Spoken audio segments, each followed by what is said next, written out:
বলতে বলতে একটা জোর করে বলতে এখন আশার কারণে কিন্তু অনেক সময় যারা খায় না তাদের কিন্তু নেশা হয়ে যায় চাইনি না হিরানে অর্থের বছর প্রবাদ রয়েছে মরবিলা হয়ে খামনে অর্থ বছর দিতে না না খাইলেও অন্যের কাছ থেকে ঘিরা নিতে নিতে কিন্তু বিরাট সীমা হয়ে যায় যে এটা আমি না এটা আমি না এটা ব্যবসা ঠিক না আল্লাহ রাব্বুল আলামিন করে সরাসরি বলে দিয়েছে বান্দা তুমি যে জিনিসটা পাপ করতেছো যে জিনিসটা তুমি গ্রহণ করতেছো ওইটা সরকারি আর একটু ভালোভাবে সতর্ক হয়ে যাও 5 নম্বর পাতা 2 নম্বর জিনিসটা 2 নম্বর লাইন আল্লাহ রাব্বুল আলামিন পরিষ্কার ভাবে বলে দিয়েছে সূরাতুন নিসা 29 নম্বর আয়াতে ওয়ালা তাকুলু আনফুসাকুম তোমরা নিজেদেরকে নিজেদের হাতে হত্যা করো না নিজেদেরকে নিজেদের হাতে হত্যা করা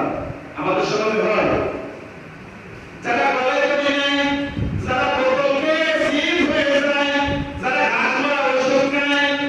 এটা কি নিজেদের হাতে নিজেদের জীবনটা নষ্ট করে না তাহলে তারাও যে অপরাধী আর যারা শোকান জন্দা বুলটা যারা দেবে তারাও সব অপরাধী কি কারণে কারণ আল্লাহ বলছে বাবা